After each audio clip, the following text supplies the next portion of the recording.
வரைந்தவரே, உசுரையும் தந்தவரே, உம்மை போல தெய்வம் இந்த உலகில் இல்லையே. உள்ளங்கையில் வரைந்தவரே, உசுரையும் தந்தவரே, உம்மை போல தெய்வம் இந்த உலகில் இல்லையே. அதை நினைச்சுத்தான் நான் பாடுறேன், அதை நினைச்சுத்தான். நம் தேவனுடைய வார்த்தை கேட்க போகிறோம். இந்த மாதம் முழுவதும் தேவ சித்தத்தின் அடிப்படையிலே தேவ சித்தத்தினுடைய நோக்கங்களை நாம் பார்த்து கொண்டிருக்கிறோம். ஒவ்வொரு கிறிஸ்துவ வாழ்க்கையிலும் தேவ சித்தம் என்பது ரொம்ப ரொம்ப அவசியமானது. நாம் அநேக சமயம் தேவ சித்தத்தை விட்டு விலகி நம்முடைய சுய சித்தம் செய்வதற்கு நம்ம ஒப்பு கொடுக்கிறபடினால்தான் சில காரியம் கை கூடாமல் போய்விடுகிறது. நாம் தேவ சித்தத்துக்குள் இருப்போமானால் கர்த்தர் எல்லாவற்றையும் நேர்த்தியாக செய்வார். தேவ சித்தம் ரொம்ப அவசியம். ஆமா சொல்லுங்க. இந்த கண்ணீர், கவலை, வேதனைகள், கஷ்டம், இதுக்கெல்லாம் காரணம் தேவ சித்தத்தை மறந்து சில சமயம் நம்முடைய சுய சித்தத்தை அங்கே செய்தபடினால இன்னைக்கு நம்முடைய வாழ்க்கை, நம்முடைய குடும்பம் ஒரு பிரச்சனை வழியாக போய் கொண்டிருக்கிறது. தேவ சித்தம் என்னைக்குமே நல்லது. தேவ சித்தத்துல இருந்தீங்கன்னா ரொம்ப நல்லது இல்லையா? ஸ்தோத்திரம். ஆகையால் தான் நம்ம பல காரியத்துல செபித்து தேவ சித்தத்துக்குள் நம்ம இருக்கணும். சில சமயம் நம்ம செய்யறதுலாமே நல்லதா தோணும், ஆனா அது சில சமயம் தேவனுக்கு ஏற்றதா இருக்காது. அதனால்தான் இயேசு கிறிஸ்து தம் வாழ்க்கையில எல்லாமே தேவ சித்தத்துக்குள் அவர் செய்தபடினால்தான் அவருடைய வாழ்க்கையில எந்த பிரச்சனையும் தோல்வி இல்லாம தம்முடைய வேலையை செய்து முடித்து அவர் பரலோகம் போய் சேர்ந்தார். நம்ம இன்னைக்கு வாசிக்கலாம். மத்தேயு எழுதின புஸ்தகம் 7ஆம் அதிகாரம் 21வது வசனம். பரலோகத்தில் இருக்கிற என் பிதாவின் சித்தத்தின்படி செய்கிறவனே பரலோக ராஜ்யத்திலே பிரவேசிப்பானே அல்லாமல் என்னை நோக்கி கர்த்தாவே கர்த்தாவே என்று சொல்லுகிறவன் அதில் பிரவேசிப்பதில்லை. இயேசு கிறிஸ்து இந்த மலை பிரசங்கத்துல சொன்ன கடைசி வாக்கியங்கள். மலை பிரசங்கம் ஒவ்வொரு கிறிஸ்துவ வாழ்க்கையிலும் முக்கியமாய் நாம் படிக்க வேண்டிய ஒரு புத்தகம். தயவு செய்து உங்க வாழ்க்கையில மாசத்துக்கு ஒரு முறையாவது இந்த மத்தேயு 5, 6, 7 கட்டாயம் வாசித்து முடியுங்கள். அது பிதாவின் சித்தத்தெல்லாம் அதில் சொல்லப்பட்டிருக்கிறது. இந்த மலை பிரசங்கத்தினுடைய அந்த கடைசி வாக்கியங்களை ஏன் சொல்லுகிறார்? பரலோகத்தில் இருக்கிற என் பிதாவின் சித்தத்தின்படி செய்கிறவனே பரலோக ராஜ்யத்திலே பிரவேசிப்பான். இப்ப கிறிஸ்தவத்தினுடைய ஒரு பிரதான நம்பிக்கை என்ன? பரலோக ராஜ்யம் இல்லையா? கிறிஸ்தவத்தினுடைய பிரதான நம்பிக்கை பரலோக ராஜ்யம், நித்திய ஜீவன், அப்புறம் இளைப்பாறுதல், இதெல்லாம் உண்டு இல்லையா? என்ன கஷ்டம் வந்தாலும் இல்லையா ஒரு நாள் இதெல்லாம் மாறிடும். அல்லது நான் ஆண்டவர் சமூகத்துக்கு போகும்போது இந்த உலகத்தின் கஷ்டத்தெல்லாம் மறந்து தேவனோடு இருப்பேன் இல்லையா? அதான நம்முடைய நம்பிக்கை. அதான் நம்முடைய நம்பிக்கை. சமயம் நமக்கு இருக்க ஒரு நம்பிக்கை என்னன்னா இல்லையா, நம்ம சமயம் நம்முடைய கஷ்டத்தெல்லாம் ஒரு நாள் இயேசு மாத்திடுவாரு. அல்லது பரலோகத்துக்கு நான் போகும்போது இல்லையா இந்த கஷ்டத்தெல்லாம் மறந்து தெய்வத்தோடு கூட நான் ஆடி பாடி மகிழ்ச்சியா இருப்பேன் ஒரு நம்பிக்கை நமக்கு இருக்கிறது. என்ன நம்பிக்கை? நான் இயேசுவோடு இருப்பேன், நான் தேவனோடு இருப்பேன், தேவ சாயல் ஆக மாறி தேவனோடு இருப்பேன். அந்த நாளும் நெருங்கிடுதே, அது விரைவாய் விரைந்து ஏகுதே. மண்ணின் சாயல் நான் மறந்து விண்ணின் சாயல். கொஞ்சம் யோசித்து பாருங்க, கொஞ்சம் கற்பனை பண்ணி பாருங்களேன். ஒரு நாள் வரும் நம்ம எல்லாம் தேவ தூதரை போல மாறிடுவோமா? நமக்கெல்லாம் சிறைகள் கொடுக்கப்பட்டிருக்குமா இல்லையா? ஆமா, அவ்வாறு சிறைகள் கொடுக்கப்படுமா இல்லையா? அங்கே பரலோகத்துக்கு முன்பாக இருக்கிற தேவனை இரவும் பகலும் நம்ம ஆராதனை செய்கிற ஒரு பாக்கியம் கிடைக்குமா? அந்த நாள் கொஞ்சம் யோசித்து பாருங்களேன். அப்ப இந்த உலகத்துல நம்ம படுற கஷ்டத்தான் ஒரு நாள் மறந்து போயிடும் இல்லையா? அதனால்தான் கஷ்டம், உபத்திரமோ கஷ்டமோ தொல்லையோ எல்லாமோ அதை தாண்டி தாண்டி நம்ம ஏன் ஓடுறோம், ஏன் சகிக்கிறோம்? ஒரு நாள் இயேசு வருவார். ஆமென். ஸ்தோத்திரம். சரி, இப்போ இன்னைக்கு ஆண்டவர் என்ன சொல்றாருன்னா, பரலோகத்தில் இருக்கிற என் பிதாவின் சித்தம் செய்கிறவன் எவனோ அவன் தான் அங்க பிரவேசிக்க முடியும். புரியுதா? அப்போ பிதாவின் சித்தத்தை நம்ம கண்டுபிடிக்கணும்ல. என்னன்னு கண்டுபிடிக்கணும்ல? ஒரு சில காரியம் நான் முதல் ஆராதனை பேசியிருக்கிறேன். ஒன்று, இந்த சிறியரில் ஒருவனாகிலும் கெட்டு போவது பிதாவின் சித்தம் அல்ல. அப்பனா இந்த உலகத்துல இருக்கிற எல்லாரும் ரட்சிக்கப்படவும் தேவனை குறித்து அறிகிற அறிவை அடையவும் அவர் சித்தமா இருக்கிறபடினாலே நாம் எல்லாரும் அவர் சித்தம் செய்ய வேண்டும் இல்லையா? நீங்கள் பெற்றுக்கொண்ட அந்த ரட்சிப்பை மற்ற மக்களுக்கு சொல்லுங்க. புரியுதா? அதுதான் பிதாவின் சித்தம். இரண்டாவது சொன்னேன், பிதாவுக்கு சித்தமானவைகளை நாம் தேட வேண்டும். கொலேசு சொல்றாரு, மேலானவைகளையே தேடுங்கள். கொலேசு 3ஆம் அதிகாரத்துல பூமியில் உள்ளவைகளை அல்ல, பூமியில் உள்ளவைகளை அல்ல, மேலானவைகளையே மேலானவைகளே. மேலான என்ன? மேலானது என்ன இருக்கு? பரலோகம், இயேசு, தேவன் இல்லையா? ஸ்தோத்திரம். தேவனுக்கு பிரியமான காரியங்கள், ஞானஸ்தானம் இல்லையா? அபிஷேகம், வல்லமை, வரங்கள், இதெல்லாம் நீங்க தேட வேண்டும்.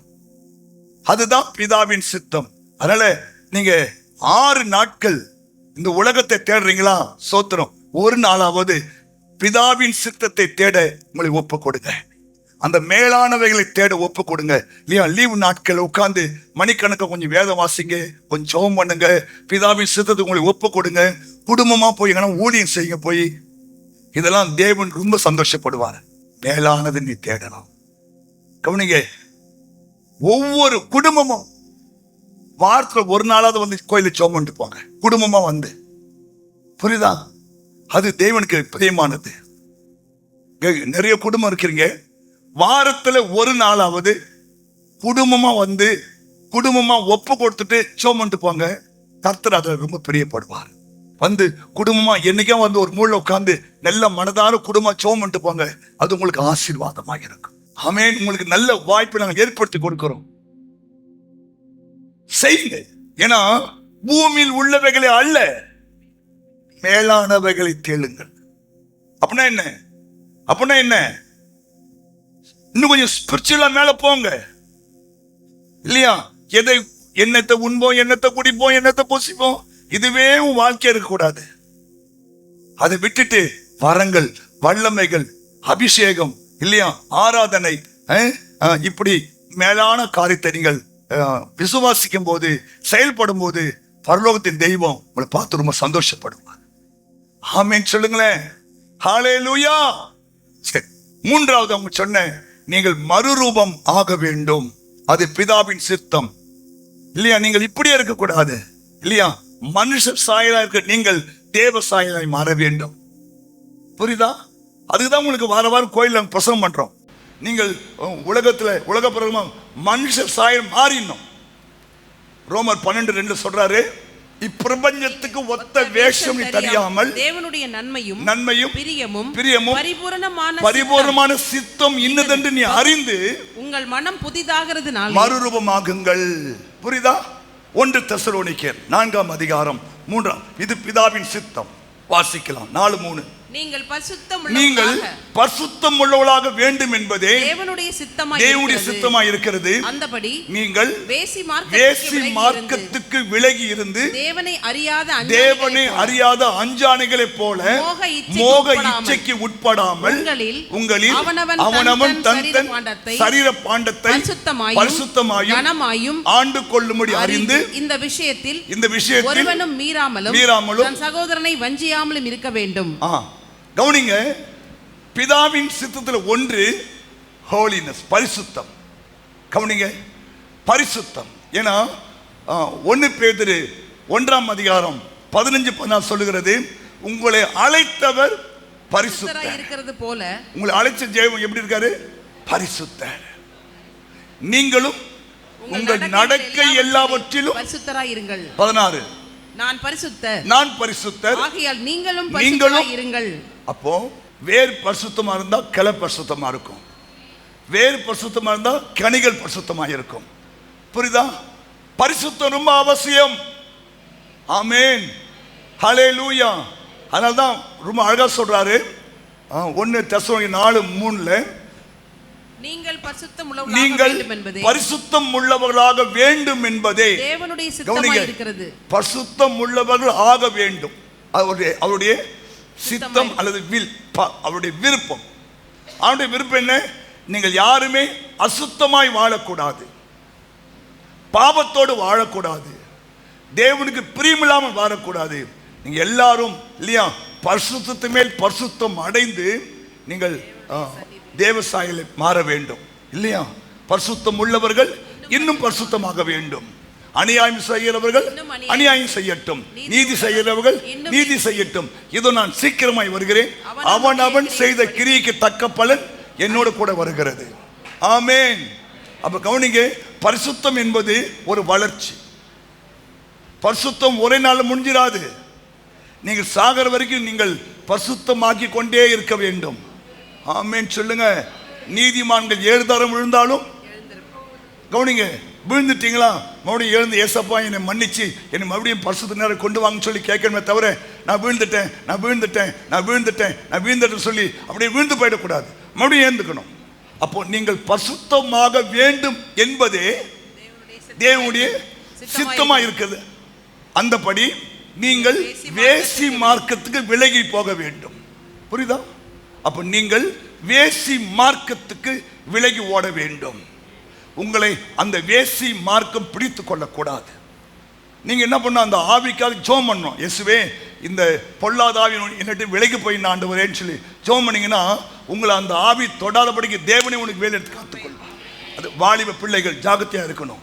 வாலிப பிள்ளைகளும் இந்த ஆவி உங்களை தொடக்கூடாதுன்னு ஜெபம் பண்ணுங்க. பரிசுத்தமாய் நீங்கள் வாழ வேண்டும் என்பதுதான் தேவ சித்தம். அந்தபடி நீங்கள் வேசி மார்க்கத்துக்கு விலகி போயிடணும். புரியுதா?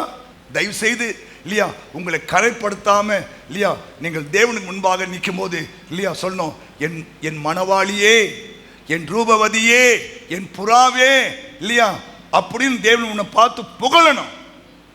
அதனால தயவு செய்து நீங்கள் கரைப்பட, நல்ல வசனம் அந்த கீழே அப்படியே வாசனை வாங்கலேன். வேசி மார்க்கத்து விலகி தேவனை அறியாத அஞ்ஞானிகளை போல மோக இச்சைக்கு உட்படக்கூடாது. அதனால நீங்கள் அஞ்ஞானிகளை போல மோக இச்சைக்கு உட்படாமல் உங்களில் அவனவன் தன் தன் சரீர பாண்டத்தை பரிசுத்தமாயும் கனமாயும் ஆண்டு கொள்ளும்படி அறிந்து, இந்த விஷயத்தில் ஒருவனும் மீறாமலும் தன் சகோதரனை வஞ்சியாமலும் இருக்க வேண்டும். ஆமென். புரியுதா? புரியுதா? புரியுதா? தயவு செய்து இந்த ஆலயத்துக்கு நீங்க வரீங்கன்னா நீங்கள் என்ன பண்ணணும், பரிசுத்தமா, அது தேவ சித்தம். அது ஹல்லேலூயா, அது தேவ சித்தம். வாசிக்கிற ஒரு வசனத்தை லூக்கா 2ஆம் அதிகாரம் 23வது வசனம். முதற் பேரான எந்த ஆண் பிள்ளையும் கர்த்தருக்கு பரிசுத்தமானது என்னப்படும் என்று கர்த்தருடைய நியாயப்பிரமாணத்திலே எழுதியிருக்கிறபடி அவரை கர்த்தருக்கு என்று ஒப்பு கொடுக்கவும். கவனிங்க, முதல்ல இந்த வீட்டில் பிறந்த முதல் பிள்ளை, அது ஆணா தான் சரி பெண்ணா தான் சரி, கர்த்தருக்கு அது பரிசுத்தமானது. அந்த பிள்ளை மேல உங்களுக்கு உரிமை இல்லை. என்ன பண்ணும், அது கர்த்தருக்கு ஒப்பு கொடுக்கணும். என்ன அமைதியா இருக்கீங்க? ஆமீன் சொல்லுங்க. ஐயோ ஒன்னே ஒண்ணுதான் பாஸ்டர், ஒப்பு கொடு. அண்ணால் ஒப்பு கொடுத்தாலாம் இல்லையா? ஒப்பு கொடு. ஏன்னா கற்பம் திறந்து பிறக்கிற முதல் குழந்தை எல்லாம் அவருக்கே சொந்தம்.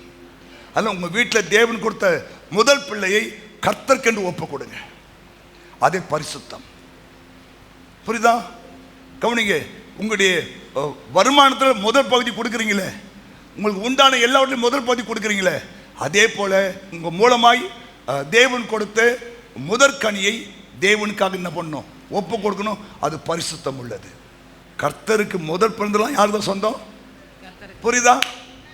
அப்படி ஒப்பு கொடுத்து ஜெபம் பண்ணு, அந்த பிள்ளைகளை கர்த்தர் ஆசீர்வதிப்பார். சரி, 2வது யோவான் 17:19. அவர்களும் சத்தியத்தினாலே பரிசுத்தமாக்கப்பட்டவர்கள் ஆகும்படி அவர்களுக்காக நான் என்னை தானே பரிசுத்தமாக்குகிறேன். அவர்களும் யாரு? இந்த பூமியில் இருக்கிற மக்களை தான் சொல்றாரு. அவர்களும் சத்தியத்தினாலே தான் பரிசுத்தமாக்குவார்கள். கவனிங்க, ஏன் நாங்கள் உங்களுக்கு பிரசவம் பண்றோம்னா, இந்த சத்தியம் தான் உங்களை விடுதலை ஆக்கும். இந்த சத்தியம் தான் உங்களை பரிசுத்தமாக்கும். இந்த சத்தியம் தான் உங்களை உருவாக்கும். இந்த சத்தியம் தான் உங்களை பாவத்திலிருந்து எல்லா தீமையிலும் உங்களை என்ன பண்ணும், விடுவிக்கும். அதான் பைபிள் சொல்லுது, இந்த சத்திய வார்த்தைகளை உன் இருதய பழியில் என்ன பண்ணு, எழுதி வைத்துக்கொள். நீதிமொழிகள் 3ஆம் அதிகாரம். பிள்ளைகளுக்கு இந்த வசனம் மனப்பாடம் பண்ண சொல்லணும். இந்த பிள்ளைகள் ஏன்னா அதுதான் உங்களை காக்கும். உன் கால்களுக்கு தீபமும் பாதைக்கு வெளிச்சமாக மாறும். ஆசிமா, கிருபையும் சத்தியமும் கிருபையும் சத்தியமும் உன்னை விட்டு விலகாதிருப்பதாக அவைகளை உன் கழுத்திலே பூண்டு அவைகளை உன் இருதயமாகிய பலகையில் எழுதிக்கொள். கவனிங்க, அந்த நாட்டில் பார்த்தீங்கன்னா இந்த கழுத்தில் வசனம் கட்டின்னு வருவாங்க.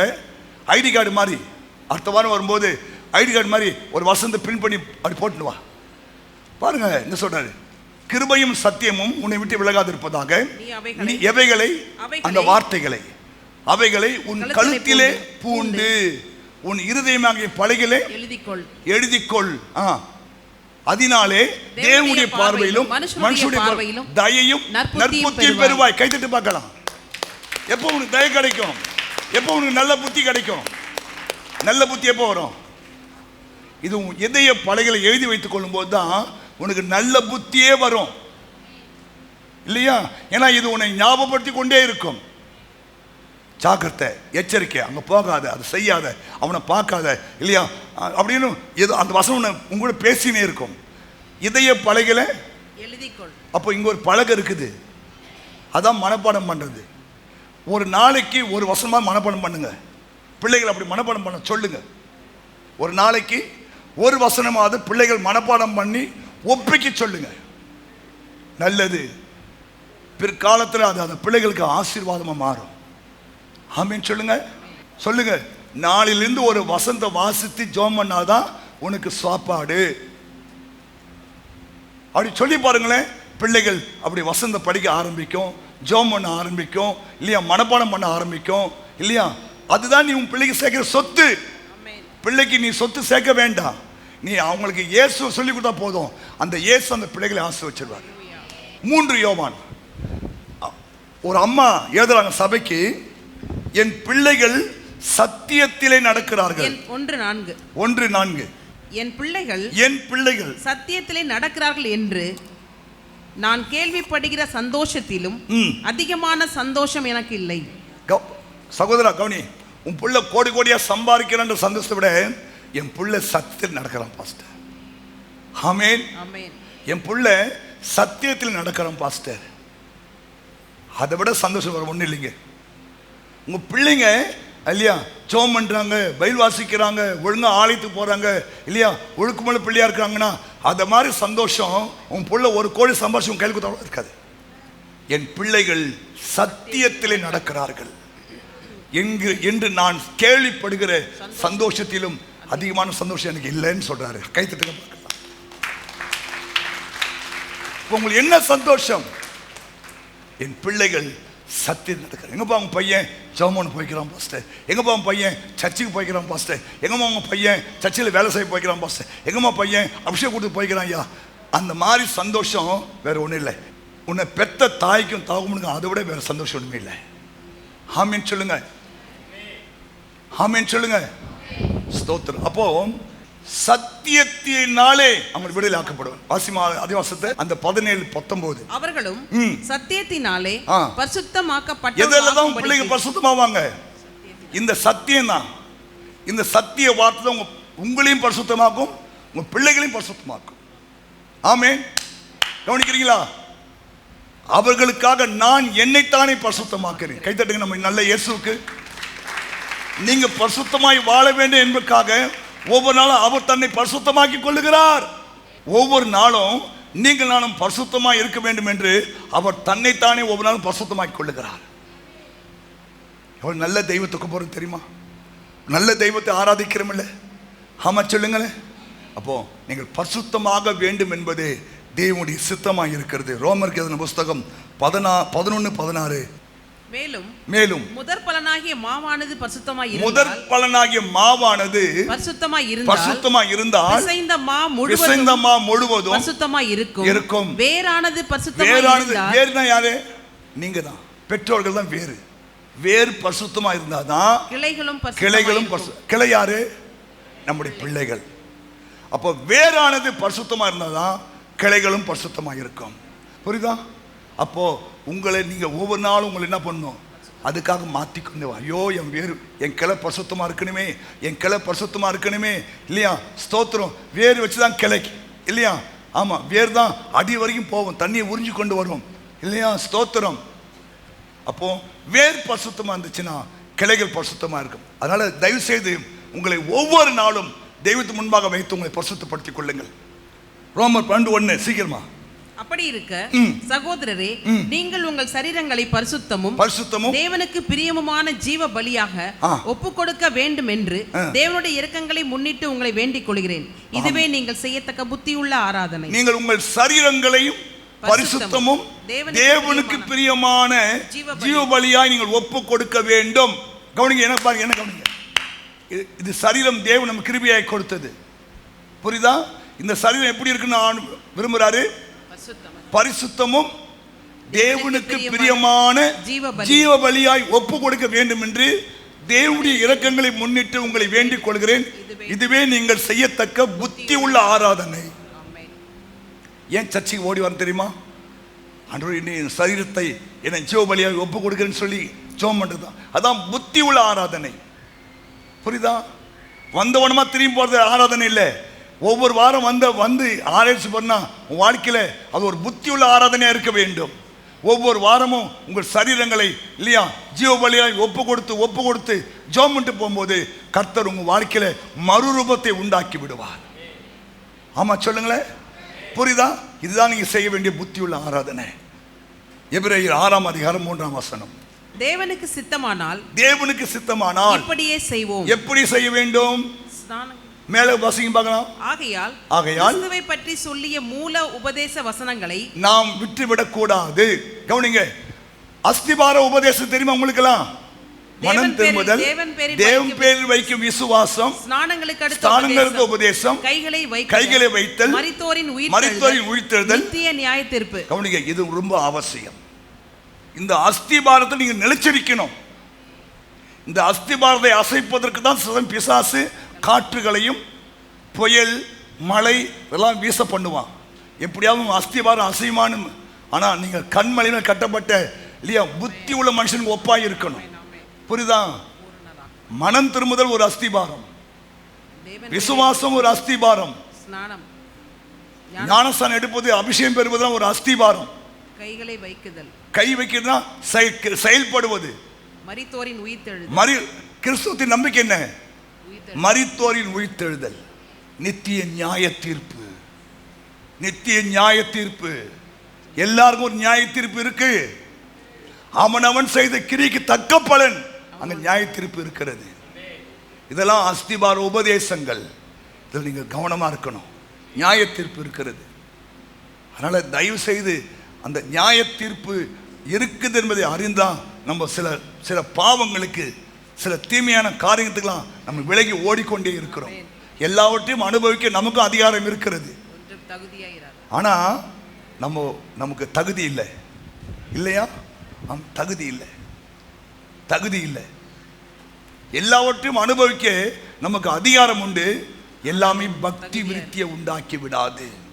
ஸ்திரீகள் 1 தீமோத்தேயு 2 ஸ்திரீயானவள் மயிரை பின்னிதலினாவது பொன்னினாலாவது முத்துக்களினாவது விலையேறப்பெற்ற வஸ்திரத்தினாலாவது தங்களை அலங்கரியாமல். தகுதியான வஸ்திரம். என்ன வஸ்திரம்? உலகம் எப்படியே போகுது. சொல்லுது, உலகத்தில் உள்ளதையும் நீ அன்பு கூறக்கூடாது. பரிசுத்தம் வேணும். தகுதியான வஸ்திரத்தினாலும் நாணனா வெக்கம், நாணத்தினாலும் தெளிந்த புத்தி இருக்கும். நீ யாரு? நான் இயேசுவின் பிள்ளை. பாட்டு பாருல, நீ ஏசப்பா பிள்ளைனா எப்படின்னா அதான் தெளிந்த புத்தி. ஏன்னா நீ உலகத்தில் உள்ள அன்பு கொண்டால் உனக்கு பிதாவின் அன்பு இருக்காது. உனக்கு பிதாவின் அன்பு வேணுமா? உலகத்தின் அன்பு வேணுமா? உலகம் கொஞ்ச காலம் உன்னை வச்சு ஏமாத்திடும், அவ்வளவுதான், ஃபினிஷ்டு. ஆனா பிதா உன்னை கடைசி வரைக்கும் காப்பாற்றுவார். அதனால உங்களுக்கு பிதாவின் அன்பு ரொம்ப அவசியம். கர்த்தருடைய சிக்ஷையை அற்பமா எண்ணாத. அவர் உன்னை கடிந்து கொள்றாரா? சோர்ந்துராத. அவர் யாரை அதிகமா நேசிக்கிறாரோ அவங்க மேல அவர் அன்பா இருப்பாரு. அப்பா அம்மா உன்னை திட்டுறாங்களா? தயவா ஏத்துக்கோ. உன் நல்லதுதான் சொல்லுவாங்க. எந்த அப்பா அம்மாவும் ஒரு பிள்ளை கெட்டு போறதுக்கு அவங்க காரணமாகவே இருக்க மாட்டாங்க. இல்லையா? தான் கெட்டாலும் பரவாயில்ல, என் பிள்ளை நல்லா இருக்குன்னு ஆசைப்படுவாங்க. அதனால அப்பா அம்மா உங்களுக்கு அட்வைஸ் பண்ணும்போது என்ன பண்ணுங்க? அன்பா ஏத்துக்குங்க. சரிம்மா, இனிமேல் செய்ய மாட்டோமா, சரிம்மா நான் இனி அங்கே பக்கம் போக மாட்டேம்மா, சரிம்மா நீ அந்த மாதிரி ட்ரெஸ்ஸை நான் போட மாட்டேம்மா, சரிம்மா நான் அப்படின்னு கீழ்ப்படிஞ்சு பாருங்க, உங்கள் வாழ்க்கை உயரும். ஏன்னா பைபிள் உனக்கு நன்மை உண்டாயிருப்பதற்கும் உன் வாழ்நாள் நீடித்திருப்பதற்கும் உன் தகப்பனின் தாய் நீ கனம் பண்ணு. 2 காரியம், உனக்கு நன்மை உண்டாகணும், உன் வாழ்நாள் நீடித்திருக்குன்னா தகப்பனின் தாயும் கனம் பண்ணுவா. பிள்ளைகள் பெற்றோர்கள் எல்லாரும் அப்படி இருங்க. தேவனுடைய வார்த்தைக்கு மதிப்பு கொடுங்க, ஊழியக்காரன் வார்த்தைக்கு மதிப்பு கொடுங்க, நல்லா இருப்பீங்க. ஆமென் சொல்லுங்களேன். ஸ்தோத்திரம். டைம் ஆயிடுச்சு. கடைசியா ஒரு வார்த்தையை சொல்லி முடிக்கிறேன். 1 பேதுரு 2:15. நீங்கள் நன்மை செய்கிறதுனாலே புத்தியின மனுஷருடைய அறியாமையை அடக்குவது தேவனுடைய சித்தமாய் இருக்கிறது. எது தேவ சித்தம்? நீங்கள் நன்மை செய்வது. பிதாவின் சித்தம் என்ன? நன்மை செய்கிறதுனாலே புத்தியின மனுஷருடைய அறியாமையை அடக்குவதுதான் தேவ சித்தம். நன்மை செய்வதினாலே புத்தியின மனுஷனுடைய அறியாமையை அடக்குவது. அப்போ நீங்க நன்மை செய்யும் போது தான் ஏசப்பாவுடைய அன்பு உங்க மூலமாய் வெளிப்படும். அதுதான் ஏசு சொல்லிட்டாரு, சத்துரு சிநேகிச்சிடு. உன்னை சபிக்கிறாங்களா அவங்கள ஆசீர்வச்சிடு, உன்னை துன்பப்படுத்துறாங்களா அவங்கள ஜெபம் பண்ணு. முடியுமா? சுயத்தை சாகடித்தார், உன்னையே வெறுத்து விட்டார், ஊழியம் செய்த ஆண்டவருக்காக ஊழியம் செய்திடலாம், பிதாவின் சித்தத்தை செய்யலாம். சுயத்தை சாகடித்தார், சுகமாய் வாழ்ந்திடலாம். பெயர் புகழ் எல்லாமே இயேசுவின் நாமத்துக்கு தான். இயேசுவின் நாமத்திற்கே பெயர் புகழ் எல்லாமே. இயேசுவின் கிறிஸ்து தான் வளரணும், நீ வளரக்கூடாது. கிறிஸ்து வளரட்டுமே, நமது மறையட்டுமே. கிறிஸ்து வளரட்டுமே, நமது மறையட்டுமே. பாடும்போதே உன்னையே வெறுத்து விட்டார், ஊழியத்துக்கு உன்னை ஒப்புக்கொடு. ஊழியம் நீ சாட்சியாய் வாழ்வதே ஒரு ஊழியம், நீ சாட்சியாய் வாழ்வதே ஒரு ஊழியம். சுயத்தை சாகடித்தார், சுகமாய் வாழ்ந்திடலாம். பரலோக பிதாவே, உம்முடைய குமாரன் இயேசுவின் நாமத்திலே உமக்கு நன்றி. இந்த மனமகிழ்ச்சியான ஆண்டவரே, இந்த நல்ல மத்தியான வேளைக்காய் ஸ்தோத்திரம். பிதாவின் சித்தம் செய்வதே எங்களுக்கு நலம் என்று நாங்கள் பார்த்தோம் ஆண்டவரே. பிதாவின் சித்தம் செய்வதுதான் எங்களுக்கு அந்த பரலோக ராஜ்யத்தை தரும் என்று பார்க்கிறப்பா. ஐயா, அந்த கடைசி நாட்களிலே சத்துருவாகிய பிசாசு எவனை விழுங்கலாமோ என்று பகத்தேடி சுற்றித் திரிகிற இந்த நாட்களிலே நாங்கள் பிதாவின் சித்தத்தை அறிந்து அதை செய்ய நீர் எங்களுக்கு உதவி செய்வதற்காய் உமக்கு ஸ்தோத்திரம். இந்த நாளில் வந்த ஒவ்வொரு பிள்ளைகளும் பிதாவின் சித்தத்தை செய்வதற்கு நீர் உதவி செய்யும்படியா ஜெபம் பண்றப்பா. ஆண்டவரே, ஒரு நாள் இந்த பிள்ளைகள் பிதாவின் சித்தத்திலிருந்து விலகாதபடி காத்துக்கொள்ளும் ஆண்டவரே. ஏசப்பா, நீதாமே இந்த பிள்ளைகளை வலுவாதபடிக்கு காக்கவும் மகிமை உள்ள சன்னிதானத்திலே மகிழ்ச்சியோடு மாசற்ற நிறுத்தவும் வல்லவராய் இருக்கிறபடினாலே இந்த பிள்ளைகளை உங்கள் கரத்தில் ஒப்பு கொடுத்து ஜெபம் பண்றப்பா. ஆசீர்வதிங்க ஆண்டவரே. ஒருவராகிலும் ஆண்டவரே வலுவாதபடி காத்துக்கொள்ளும் ஆண்டவரே. ஆண்டவரே, குடும்பங்களை ஆசீர்வதியும், பிள்ளைகளை ஆசீர்வதியும் ஆண்டவரே. சாட்சிகளாய் நிறுத்தும் ஆண்டவரே. நன்மைகளை செய்யும் ஆண்டவரே. ஆண்டவரே, நல்ல சுகபல ஜீவனை தாரும் ஆண்டவரே. ஏசப்பா, இந்த வாரம் முழுவதும் கரம் பிடித்து கண்மணி போல நடத்தி சித்தமானால் வருகிற செப்டம்பர் மாதம் 1ஆம் தேதி நாங்கள் மறுபடியும் உம்முடைய ஆராதனையில் வந்து உம்மை ஆராதிக்க தொழுது கொள்ள கிருபை தாரும் ஆண்டவரே. வந்த ஒவ்வொரு மக்களையும் ஆசீர்வதியும். புறப்பட்டு போகும்போது நம்முடைய தூதரை கூட அனுப்புங்க. சுகபத்திரமான பிரயாணத்தை வாக்கி பண்ணுங்க. இந்த வாரம் முழுவதும் கண்மணி போல காத்துக்கொள்ளுங்க, ஆசீர்வதிங்க. ஆண்டவராகிய இயேசு மூலம் ஜெபிக்கிறோம் பிதாவே. என் ஆத்துமாவே கர்த்தரே ஸ்தோத்திரே.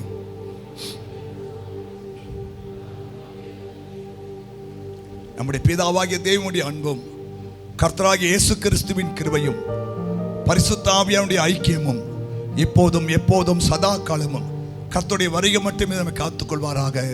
ஆமென். கர்த்தர் உன்னை ஆசீர்வதித்து உன்னை காக்க கடவர். கர்த்தர் தம்முடைய முகத்தை உண்மையில் பிரகாசிக்க பண்ணி உண்மையில் கிருபையா இருக்க கடவர். கர்த்தர் தம்முடைய முகத்தை உண்மையில் பிரசன்னமாக்கி உனக்கு சமாதானம் கட்டளை கடவர் என்பது. ஹல்லேலூயா.